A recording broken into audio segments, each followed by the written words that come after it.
Hi everyone, welcome to today's video, and today I'm going to explain you all regarding OET letter writing criteria.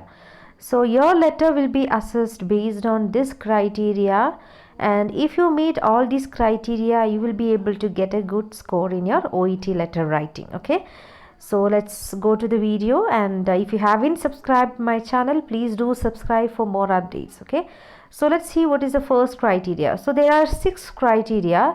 The first one is purpose, the second one is content, conciseness and clarity, genre and style, fifth one is organization and layout, the sixth one is language. Okay, let's see each one in detail. Okay, the first one is purpose. Okay, so this purpose should be immediately apparent and clear to the reader. Okay, so our case note content selection should be based on purpose, and if you write purpose, or if you're able to select, or if you are able to understand the purpose from the case note, it will be very easy for you to select each and every content from your case note what the reader requires. Okay, so this purpose should be written in the first paragraph, that is an introduction, like I am writing to refer Mr. X who requires. Okay, then your purpose should be written there, and which should be clear and immediately clear to the reader. That means the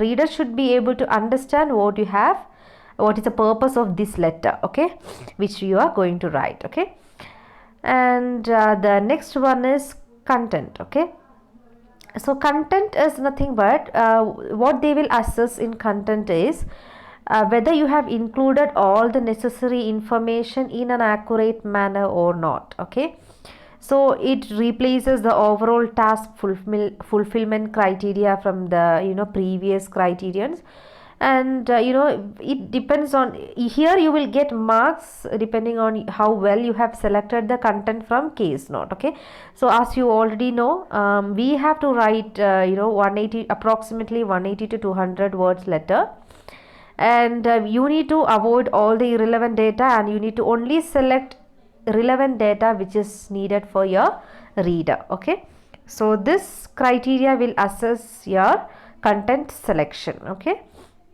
the next one is conciseness and clarity. So we are collecting all the details, or we are selecting all the relevant details, but if we don't concise, you will lose mark there. Okay, so what you have to do is you have to select the content and you have to concise it. Okay, conciseness is nothing but you have to make it small, or you have to make arrangement in that sentence, or in that content. Okay, so whatever relevant details you are collecting from the case note, if anything is there to connect or combine and write, please do that. Okay, and there should be a clarity, okay, based on the purpose. Okay, the next one is genre and style.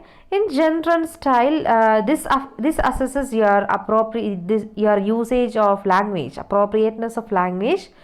You should write your letter using a formal, in a formal style. Okay, so for example, in normal talk we use like please do this, please do that, and all that. So in your letter, this is a standardized exam, so you should use formal words, sentences and all that. So kindly provide, instead of do you can use kindly provide, instead of check you can use assess and all that. Okay, that is what in genre and style they assesses. And usage of abbreviation, you should always elaborate and write your letter. Okay, the next one is organization and layout. Okay, sorry, only one and is there. Organization and layout is nothing but the way you have organized your letter. Okay, for example, presenting complaints should be only written in one paragraph, and past history should be written in another paragraph. So you should not mix present, past and all that in one paragraph. You should always organize it appropriately. And layout is nothing but the neatness, or the way you write your letter in that sample paper. It should be neat, and it should you should start your letter where the line starts, and you should end your letter where the line stops. Okay, the next one is language. So language replaces linguistic feature from the previous criteria, and in language they will assess your grammar, spelling, punctuation, cohesion, grammatical accuracy and all that.